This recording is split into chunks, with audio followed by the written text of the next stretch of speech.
اعوذ باللہ من الشیطان الرجیم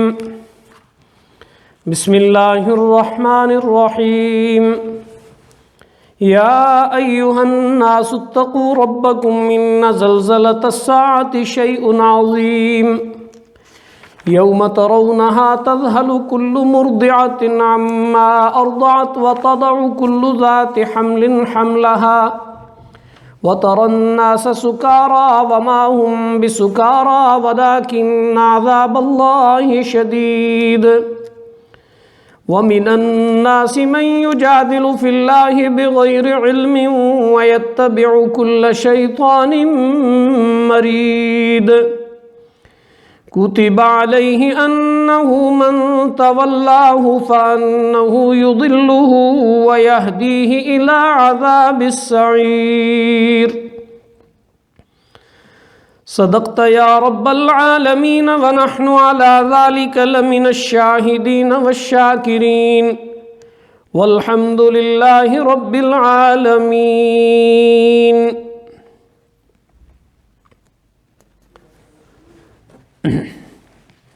معزز و مکرم خواتین و حضرات، سامعین و سامعات،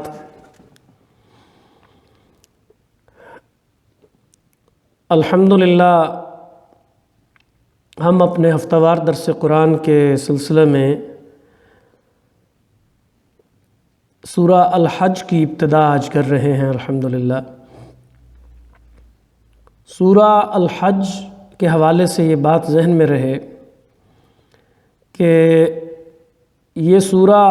مکی اور مدنی دونوں خصوصیات اس کے اندر پائی جاتی ہیں.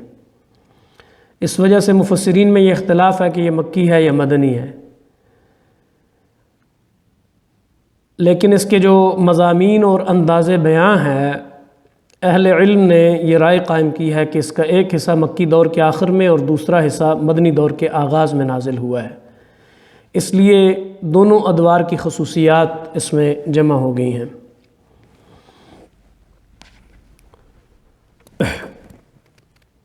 سورہ الحج کی اس ابتدا میں، اس میں حج کے احکام ہیں اور حج کے حوالے سے وہ مشہور اعلان ابراہیمی یعنی خلیل اللہ علیہ السلام کا وہ اعلان عام حج کے حوالے سے، اور جسے آذان کا نام قرآن نے دیا ہے، وَأَذِّن فِي النَّاسِ بِالْحَجِّ، اس کا ذکر ہے. مناسک قربانی اور ان کا ذکر ہے، فلسفہ قربانی، اور اس کے علاوہ ظاہر بہت سارے مضامین اس کے اندر بیان ہوئے ہیں. انداز اس کا بڑا چونکا دینے والا ہے.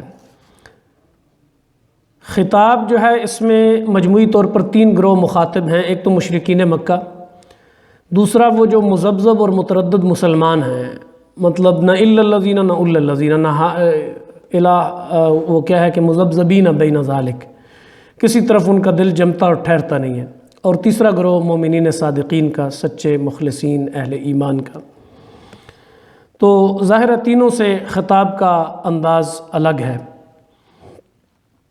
مشرکین سے خطاب جو ہوا ہے وہ اس کی ابتدا مکہ میں کی گئی ہے اور مدینے میں اس کے سلسلے کو پورا کیا گیا ہے. اور اسی طرح مذبذب مسلمان ہیں تو ان کو بتایا گیا کہ بھی تمہارا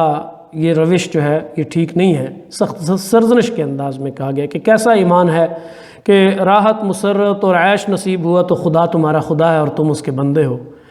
مگر جہاں کوئی مصیبت اور کوئی سختیاں پیش آ گئیں تو نہ کوئی تمہارا خدا رہا، نہ خدا سے کوئی ناتا، کوئی رشتہ، اور نہ تم اس کے بندے رہے.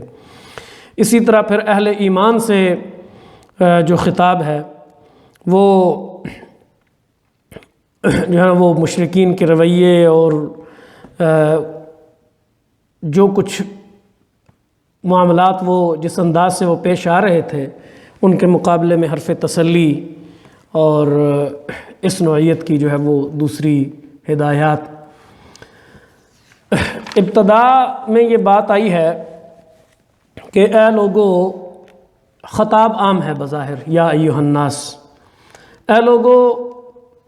اپنے رب کے غضب سے بچو، اتقوا ربکم، اپنے رب کا تقوی اختیار کرو. ان زلزلۃ الساعۃ شیء عظیم، کہ قیامت کا جو زلزلہ ہے وہ بہت ہولناک چیز ہے، شیء عظیم۔ بظاہر یا ایھا الناس کا خطاب عام ہے، لیکن متمردین قریش کے جو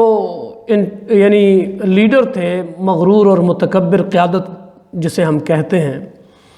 وہ جو قیامت کی تکذیب کر رہے تھے اور عذاب کے لیے جلدی مچائے ہوئے تھے، کہتے تھے بھی لے آؤ وہ عذاب، تو انہیں کہا جا رہا ہے کہ اپنے رب سے ڈرو، اس نے اپنی عنایت سے جو مہلت دے رکھی ہے اس کو غنیمت جانو اور اس سے فائدہ اٹھاؤ۔ اگر اللہ اپنی رافت و رحمت کے سبب اگر باوجود اس کے کہ وہ بڑا سخت گیر بھی ہے، لیکن قیامت کو اگر اس نے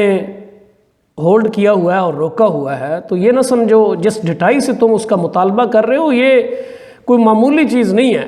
جب آ جائے گی تو بڑی ہولناک ہوگی، اور یہ کوئی مانگنے کی چیز ہے کہ جس کا مطالبہ تم کر رہے ہو۔ پھر آگے قیامت کی ہولناکی کی تصویر کھینچی ہے۔ یعنی اہل علم کہتے ہیں کہ یہ جس چیز کو زلزلۃ الساعہ کہا ہے، یہ زلزلۃ الساعہ کیا ہے؟ زلزلۃ الساعہ قیامت کے جو بالکل ابتدائی کیفیات ہیں ان میں سے ہے، اور زیادہ غالب گمان یہ ہے کہ اس کا وقت وہ ہوگا جب زمین الٹی پھرنی شروع ہو جائے گی اور سورج مشرق کی بجائے مغرب سے طلوع ہوگا۔ یعنی زمین ایک اپنے مدار کے گرد حرکت کر رہی ہے، اس کی یہ حرکت بالکل جو ہے نا وہ یوں سمجھیں کہ وہ معکوس شکل اختیار کر دے گی اور اپنے اس پوزیشن پہ آ جائے گی کہ جب سورج کا طلوع مشرق کی بجائے مغرب سے ہوگا۔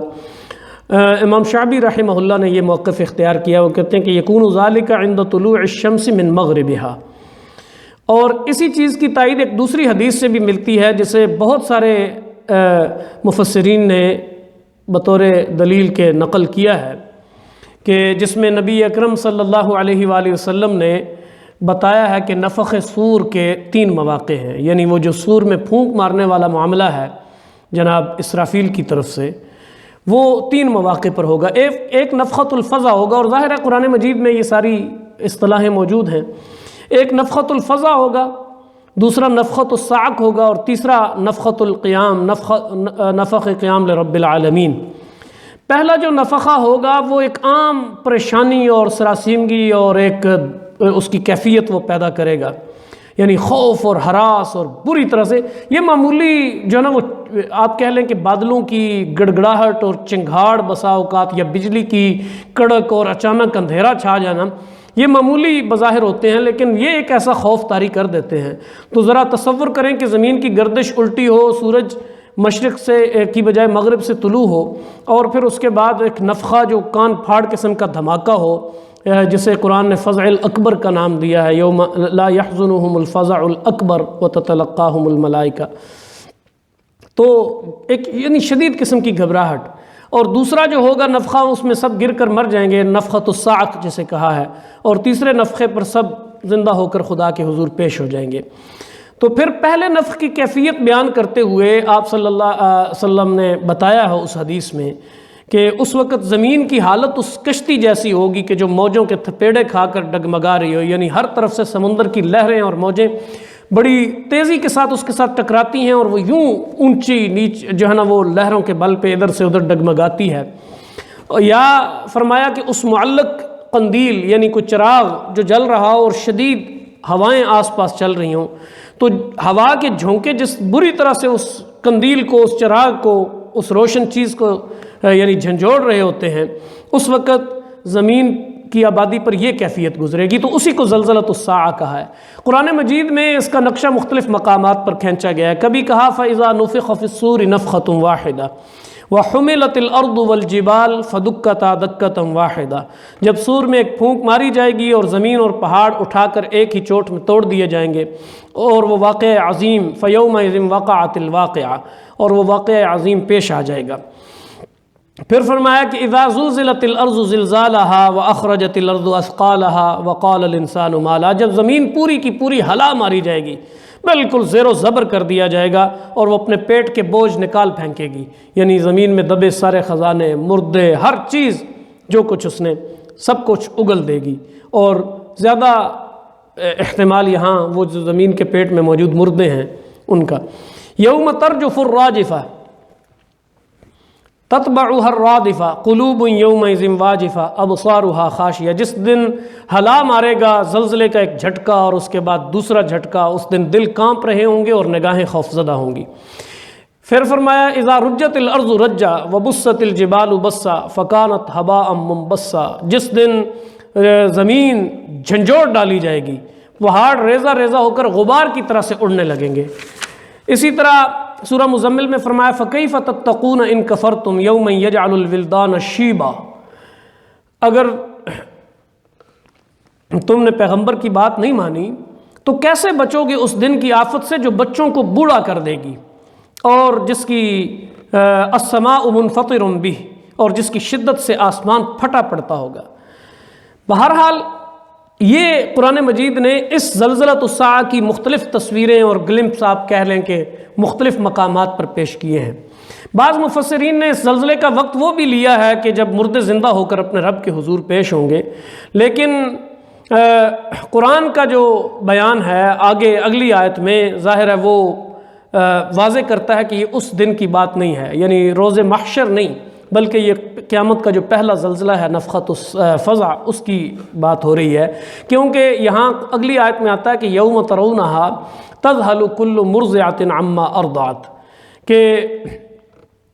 جب مائیں اپنے بچوں کو دودھ پلاتے پلاتے چھوڑ کر بھاگ کھڑی ہوں گی اور پیٹ والیوں کے پیٹ گر جائیں گے، یعنی حاملہ یعنی صرف خواتین نہیں، مراد اس سے جتنی بھی مخلوق، وہ گائے، اونٹ، بھیڑ، بکریاں، جو بھی یعنی جن سے مخلوق میں سے جو بھی حمل اٹھائے ہوں گے وہ اپنے حمل گرا دیں گی۔ تو ظاہر ہے آخرت کی زندگی میں نہ کوئی عورت اپنے بچے کو دودھ پلا رہی ہوگی، نہ حاملہ کے وضع حمل یا اسقاط کا کوئی موقع ہوگا، اس لیے کہ وہاں قرآن کا جو صریح بیان ہے وہاں تو یہ ہوگا کہ سب رشتے منقطع ہو چکے ہوں گے اور ہر شخص اپنی انفرادی حیثیت سے خدا کے سامنے جواب دینے کے لیے کھڑا ہوگا۔ لہٰذا قابل ترجیح بات یہی ہے جو مفسرین کا پہلا خیال ہے کہ یہ نفخۃ الفزع جب عمومی گھبراہٹ کی کیفیت پوری زمین پر طاری ہوگی اس وقت کی بات ہے، تو یہ اس کی ہولناکی کا عالم یہ ہے۔ تو روز محشر جب حقیقتاً یعنی نفخۃ القیام کے بعد رب کریم اور رب العالمین کے دربار میں پیشی اور حاضری کا وقت ہوگا تو اس کی شدت یا اس کے خوف یا اس کے فضا کا اندازہ آپ خود لگا سکتے ہیں۔ یہ تو ابھی پہلا زلزلے کا وہ جھٹکا ہے، یعنی قیامت کا ابھی آغاز ہے، جب باقی نشانیاں پوری ہو گئی ہیں، دابۃ الارض ہو گیا، یاجوج ماجوج ہو گیا، اور دخان ہو گیا، اور خسف فی الارض جو ہے وہ ہو گیا، یہ ساری نشانیاں گزری، اور سورج کا مشرق سے کی بجائے مغرب سے طلوع ہونا یہ آخری نشانی ہے۔ تو اس کے بعد جو سور کا پھونکا جانا ہے گویا اس وقت کی کیفیت ہے۔ اس دن کی ہولناکی کی تصویر یہ ہے کہ نفسا نفسی کا عالم یہ ہوگا کہ کسی کے آوان و انصار، اس کے اخوان اور اس کے اقربا، اس کے کسی بھی ذرا سا بھی کام نہیں آئیں گے۔ اس دن مرضعہ یعنی مرضعہ دودھ پلانے والی، جس کو اپنا بچہ جان سے زیادہ عزیز ہوتا ہے، یعنی یہ بات کوئی کہنے کی نہیں ہے، آپ ظاہر ہے اس انسانی فطرت سے ہر بندہ بخوبی آگاہ ہے کہ کس قدر عزیز ہوتا ہے دودھ پیتا بچہ۔ اپنے بچے کو وہ بھول جائے گی، اور حاملہ جو ہے نا وہ دہشت کے سبب اپنا حمل گرا دے گی۔ لوگوں کا خیال یہ ہوگا کہ یعنی بظاہر ان کی کیفیت جو لوگوں کی حال وہ ہوگا کہ بالکل مدہوش پڑے ہوں گے۔ وَتَرَى النَّاسَ سُكَارَىٰ، تم دیکھو گے کہ جیسے وہ مدہوش ہیں، یعنی انہیں اپنے ہوش و حواس ان کے جاتے رہے ہیں، انہیں معلوم ہی نہیں ہے، اپنی سمت معلوم نہیں ہے، بالکل جو ہے وہ ایسے ڈاواں ڈول ادھر سے ادھر پھرتے ہوں گے، حالانکہ کسی کوئی نشہ نہیں ہوگا، یہ مدہوشی کسی شراب کے نشے کی نہیں ہوگی۔ وَمَا هُمْ بِسُكَارَىٰ، یعنی قرآن نے وضاحت کیا کہ ایسا نہیں ہوگا کہ انہوں نے کوئی ایسا مشروب پیا ہوا ہے جس نے ان کے اوپر یہ نشہ طاری کر دیا ہے اور مدہوشی طاری کر دی ہے، بلکہ عذاب الہی کی جو ہولناکی ہے وہ ان کو جو ہے وہ پاگل بنا کے رکھ دے گی۔ یہاں اس آیت کے اندر ایک بڑا خاص اسلوب استعمال ہوا ہے کہ یہاں جمع اور واحد دونوں کے صیغے جو ہے نا وہ استعمال ہوئے ہیں، یعنی ایک ہی آیت میں آپ ذرا غور کریں، یوم ترونہا، ترونا یہ واحد کا صیغہ ہے، تذہل واحد کا صیغہ ہے، مرضعۃ واحد کا صیغہ ہے، عما ارضعت، وتضع کل ذات حمل حملہا، وتری الناس سکارا، سکارا جمع ہے، اور یہ کیفیت یہ ہے، عربی زبان کا یہ اسلوب ہے کہ جب جمع کے لیے واحد کا صیغہ استعمال ہوتا ہے تو اس وقت مخاطب جو گروہ ہوتا ہے اس کا ہر فرد مراد ہوتا ہے، یعنی فردن فردن ایک بظاہر صیغہ جمع کا ہے، لیکن اس الناس سکارا کے اندر گویا میں آپ ہر شخص جو ہے نا انفرادی طور پر جو ہے وہ مطلوب ہے، یعنی اس کا ذکر۔ اور جمع کے مقابلے میں اس کے اندر زور بیان زیادہ ہے، یعنی جمع کی بجائے واحد کا صیغہ استعمال جب کرتا ہے قرآن میں، اللہ کے کلام میں جب یہ اس طرح سے صیغہ استعمال ہوتا ہے تو اس میں زور بیان مقصود ہوتا ہے۔ بہرحال یہ تو اس کی کیفیت ہے۔ اب یہاں اگلی آیت سے یہ معلوم ہو رہا ہے کہ یہاں اصل مقصد جو ہے نا، اصل مقصود اس کلام کا وہ قیامت کا حال بیان کرنا نہیں ہے، یعنی یہ جو بات شروع کی ہے یہ اصل مقصد نہیں ہے، یہ صرف تمہید ہے،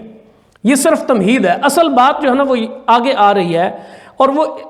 اصل بات کرنے سے پہلے ذہنوں کو متوجہ کرنے کے لیے، روحوں کو جھنجھوڑنے کے لیے، دلوں کو جگانے کے لیے، خدا کے عذاب کا خوف دلا کر آگے جو باتیں آ رہی ہیں ان سے بچنے کی تلقین کرنا ہے۔ یعنی اصل مقصود یہ ہے، کلام، مقصود کلام ہوتا ہے نا کہ جو ہے نا وہ پرپز آف سپیچ کیا ہے، بات گفتگو میں سمجھانا کیا مقصود ہے۔ تو تمہید قیامت کی ہولناکی کی باندھی ہے، آگے جو بات آ رہی ہے وہ صرف اس بنیاد پر اس کے، یعنی اس کو لنک اس طرح سے کیا ہے کہ گویا جو بات آگے آ رہی ہے وہ خدا کے غضب کو بھڑکانے کا موجب اور وجہ بنتی ہے، لہٰذا اس چیز سے بچو۔ لہٰذا قیامت کی اس مختصر گفتگو کے بعد اب آگے بات شروع ہوتی ہے۔ آگے بات کیا ہے کہ وَمِنَ النَّاسِ وَمِنَ النَّاسِ مَن يُجَادِلُ فِي اللَّهِ بِغَيْرِ عِلْمٍ بِغَيْرِ عِلْمٍ وَيَتَّبِعُ كُلَّ شَيْطَانٍ مَرِيدٍ۔ بعض لوگ ایسے ہیں جو علم کے بغیر اللہ کے بارے میں بحثیں کرتے ہیں اور ہر شیطان سرکش کی پیروی کرنے لگتے ہیں۔ من الناس کے جو اسلوب ہے نا یہ قرآن کا، من کے اسلوب بیان میں جب کوئی بات کہی جاتی ہے تو اس سے مقصود عام میں سے خاص کا ذکر ہوتا ہے، یعنی لوگ، الناس عام ہیں، ومن جو ہے نا لوگوں میں سے کچھ ایسے ہیں۔ اگر تحسین کا موقع اور محل ہو، یعنی تعریف کرنا مقصود ہو تو یہ اسلوب تحسین کے لیے آتا ہے، اور اگر کسی کی برائی کرنی مقصود ہو تو تقبیح اور قبح کے لیے اور برائی کے لیے یہ اسلوب اختیار کیا جاتا ہے۔ تو جب یہ اسلوب اختیار کیا جاتا ہے نا کہ من الناس، تو اس میں جو برائی جس کی کرنا مقصود ہے اس کی وہ قباحت جو یوں سمجھیں کہ وہ بڑھ جاتی ہے اس اسلوب کے ساتھ۔ ہم اگر اپنی زبان میں، یعنی کہیں اپنی زبان میں اس کو ادا کرنا چاہیں تو ہم کہیں گے کہ لوگوں میں ایسے جاہل، احمق، بدھو، غافل اور مغفل، یعنی آپ الفاظ جوڑتے جائیں، گویا من الناس کی عموم کے اندر یہ خاص معنی موجود ہے کہ لوگوں میں ایسے جاہل، احمق اور بدھو بھی ہیں جو یوں کہتے ہیں یا یوں کرتے ہیں۔ اب خاص طور پر چونکہ اس گروہ کا ذکر ہو رہا ہے جو حضور علیہ السلام کی دعوت اور خاص طور پر توحید کی مخالفت میں ہر وقت مناظرے اور مجادلے کے لیے اپنی آستینیں چڑھائے رکھتے تھے، اس طرح کے لوگ کسی بھی معاشرے میں کوئی بہت بڑی تعداد میں نہیں ہوتے، لیکن ان کا ایک خاص طائفہ ہوتا ہے، ایک خاص گروہ ان کا ہوتا ہے۔ ان کا علم بھی آپ کہہ لیں بس سنی سنائی باتوں پر مشتمل ہوتا ہے اور رٹی رٹائی باتوں پر مبنی ہوتا ہے، لیکن زبان درازی میں انتہائی طاق، اور لفظ زنی میں اور جوڑ توڑ کرنے میں اور قلابے ملانے میں گویا یہ آپ کہہ لیں کہ بڑے مشاق اور بڑے ماہر ہوتے ہیں۔ تو اس وجہ سے ان شاطر جو ہے نا وہ یہ جو اس طرح کے لوگ ہوتے ہیں نا، یہ معاشرے کے اندر سادہ لوگ، عام عوام کو گمراہ کرنے کا بڑا جو ہے نا وہ آپ کہہ لیں کہ یہ خدمت یہ بخوبی سر انجام دیتے ہیں، یعنی اس طرح کی ان کی فطرت بن جاتی ہے۔ اب یہاں بات یہ کہی جا رہی ہے کہ ان کا جو مجادلہ اور بحث مباحثہ ہے وہ بغیر علم کے ہے، یعنی وَمِنَ النَّاسِ مَن يُجَادِلُ فِي اللَّهِ بِغَيْرِ علم، بغیر علم کے یہ بات کرتے ہیں۔ علم فی اللہ سے یہاں مراد، انہوں نے یہاں لفظ آیا ہے فی اللہ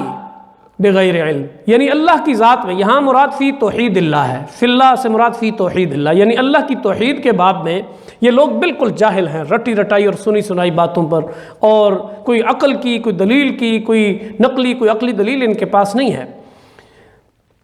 یہاں توحید فی اللہ کے اوپر جو ہے نا ان کی بحث اور یعنی خاص طور پر ذکر کرنے میں جو چیز پیش نظر ہے وہ یہ ہے کہ کفار عرب جو تھے نا، جو متمردین قریش جن کی یہاں بات ہو رہی ہے، وہ خدا کے وجود اور اس کی ہستی کے منکر نہیں تھے، وہ صرف خدا کی توحید کے منکر تھے، اور توحید کے انکار کے لیے ان کے پاس دین آبا، اپنے آبا و اجداد کے دین کی اندھی تقلید کے سوا کوئی دلیل نہیں تھی۔ آگے ظاہر ہے یہ مضمون چل رہا ہے تو آگے آیات میں اس بات کی وضاحت آئے گی کہ ان کے پاس اللہ کے دین کا علم نہیں تھا، نہ عقل و فطرت کی کوئی ہدایت تھی، نہ کوئی قرآن اور کتاب، بس یوں ہی بغیر کسی دلیل اور علم کے خدا کی توحید کے بارے میں مناظرہ کرنے کے لیے اٹھ کھڑے ہوتے تھے۔ اگر آپ نے مناظرے سنے ہوں تو آپ کو یہ اندازہ ہوگا کہ یہ جو پیشہ ور مناظر ہوتے ہیں ان کے پاس دلیل دور دور تک نہیں ہوتی، ان کے پاس صرف زبان درازی ہوتی ہے، زبان درازی کے سوا کوئی دوسرا علم ان کے پاس نہیں ہوتا۔ میں بڑے وثوق سے یہ بات کہہ رہا ہوں، ظاہر ہے آج کل یہ مناظروں کا وہ دور نہیں رہا، آج سے چند عشرے پہلے یعنی 20-30 سال پہلے تک ہمارے انڈو پاک میں تو بالخصوص یعنی بر صغیر پاک و ہند میں اور عرب میں بھی، اور اس سے پہلے وہ آپ جانتے ہیں نا کہ یہ جملہ کہا جاتا ہے کہ جب تاتاری بغداد پر جو ہے نا وہ منگول قیامت ڈھا رہے تھے تو وہاں علماء اس بحث میں مصروف تھے کہ کوا حلال ہے کہ حرام ہے۔ تو یہ ہوتے ہیں مناظر جن کی کوئی علمی وجاہت نہیں ہوتی، کوئی ان کا علمی بیک گراؤنڈ نہیں ہوتا، کوئی ان کے پاس دلیل کی بات نہیں ہوتی، وہ صرف پیشہ ورانہ طور پر مناظر ہوتے ہیں۔ یہ آج تک ہمارے یہ 20-30 سال پہلے تک حضور نور ہیں کہ بشر ہیں، حضور کا سایہ ہے یا نہیں ہے، اور مطلب اس نوعیت کی بحثیں اور ان کے اوپر رات بھر مناظرے ہوتے تھے، اور وہ مناظر کوئی علمی لوگ نہیں ہوتے، وہ اسی طرح کے اٹکل پچو، ادھر کی بات ادھر کی بات، اور ایک مناظر نے دوسرے کی کوئی بات پکڑ لی اور اس کو اسی رگیدتا رہا۔ تو یہ گویا انہی کی بات ہو رہی ہے کہ مشرکین مکہ میں بھی ایسے لوگ ہیں کہ اللہ کی ذات کے بارے میں مجادلہ کر رہے ہیں اور اللہ کی ذات کا علم ہی نہیں ہے انہیں، اس کی توحید کے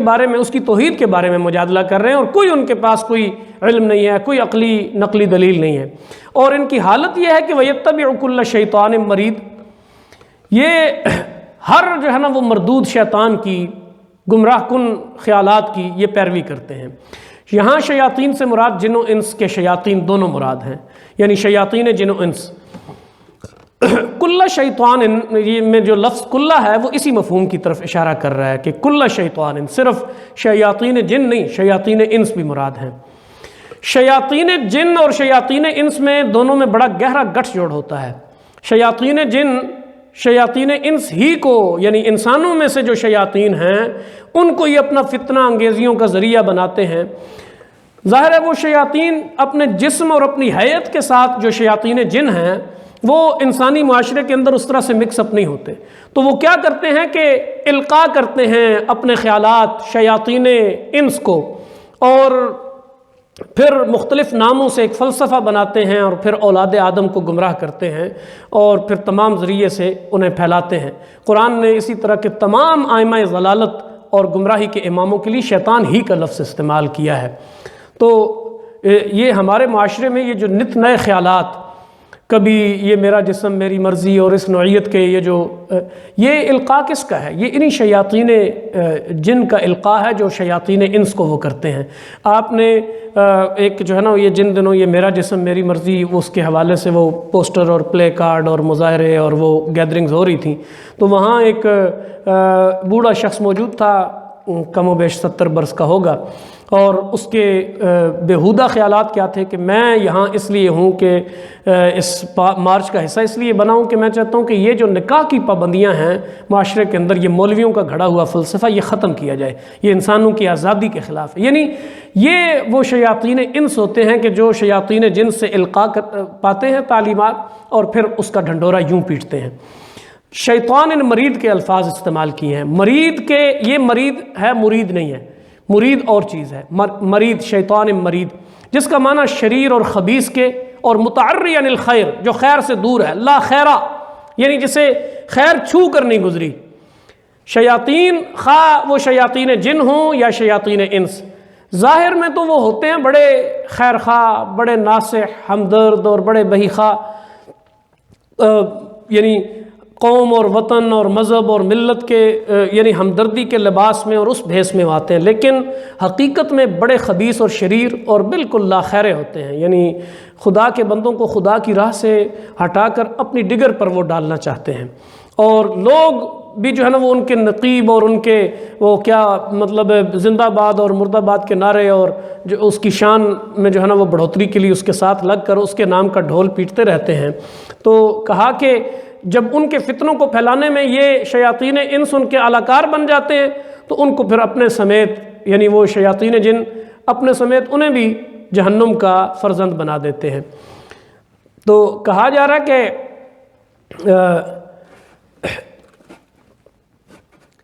ایک بات جو ہے نا وہ یہاں شیاطین انس کے حوالے سے آئی ہے، تو شیاطین جن کو ایک رسائی جو ہے نا وہ حاصل ہے۔ ظاہر ہے شیاطین جن کی الٹیمیٹ کوشش کیا ہے؟ ان کی کوشش یہ ہے کہ ہمیں چونکہ جہنم میں جانا ہے ابلیس نے، تو ہم اپنی زیادہ سے زیادہ، اور اس نے یہی تو چیلنج کر کے اللہ سے مہلت لی تھی کہ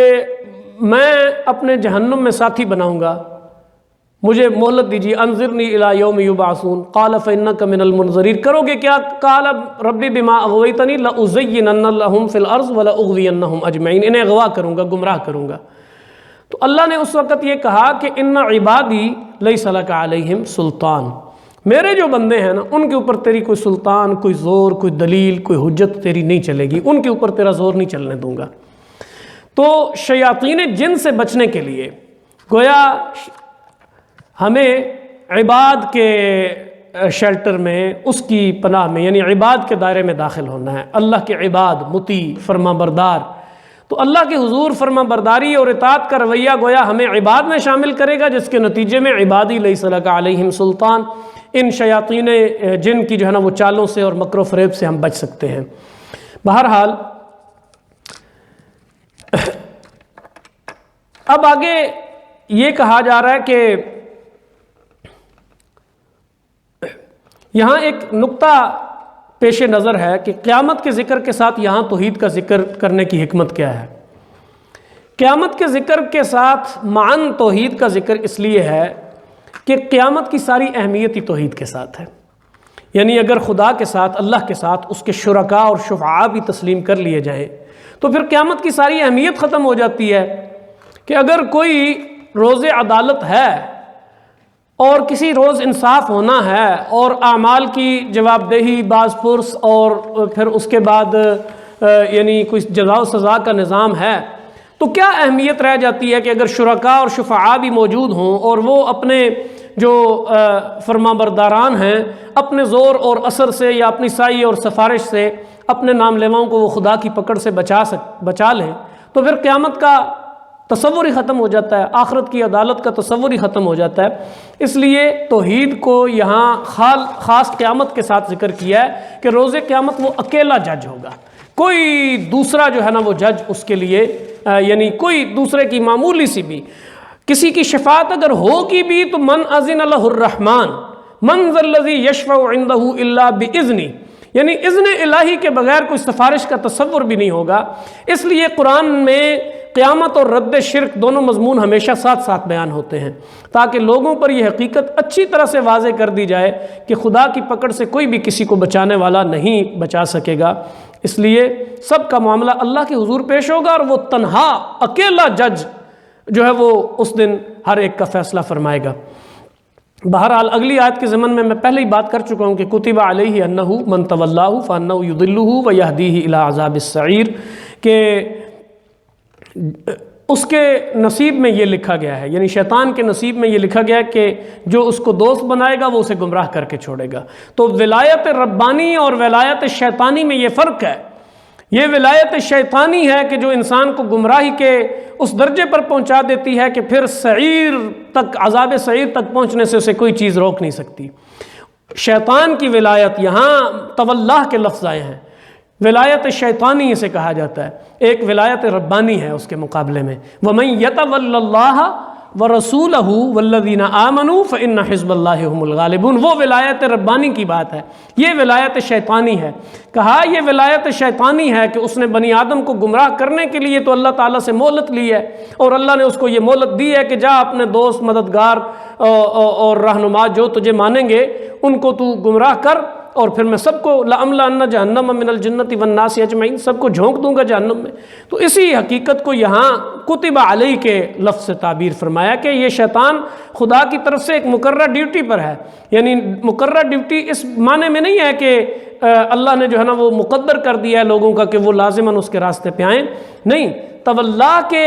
شرط کے ساتھ، یعنی جو اسے دوست بنائیں، یہ بیان شرط ہے، یعنی شیطان کا فریضہ یہ ہے کہ وہ ان لوگوں کو گمراہ کرے اور ان کو جہنم کی راہ دکھائے جو اسے اپنا ولی اور کارساز بنائیں۔ اس کے مقابلے میں جو اللہ کو، رسول کو، اہل ایمان کو اپنا ولی اور کارساز بنائے تو وہ تو حزب اللہ ہے، فَإِنَّ حِزْبَ اللَّهِ هُمُ الْغَالِبُونَ، اسے اللہ نے اپنا گروہ قرار دیا ہے، اور یہ حزب الشیطان ہے۔ اس لیے اللہ کریم سے یہ دعا کرنی چاہیے کہ ہمیں اس جو ہے وہ شدید معرکے میں جو یعنی آدم و ابلیس سے شروع ہوا ہے اور مسلسل صبح قیامت تک جس نے جاری رہنا ہے، اللہ کریم ہمیں اپنے راستے پر اور اپنی ولایت کے راستے پر چلائے، تاکہ ہم شیطان کی ولایت سے اور اس کی کارسازی اور اس کی ہمدردی اور دوستی سے بچیں اور عذاب سعیر سے محفوظ رہ سکیں۔ اللہ کریم ہم سب کا حامی و ناصر ہو، اللہ کریم سب کو عافیت، خیر اور نصیب فرمائے اور ہدایت کے راستے پر گامزن فرمائے۔ وما علینا الا البلاغ۔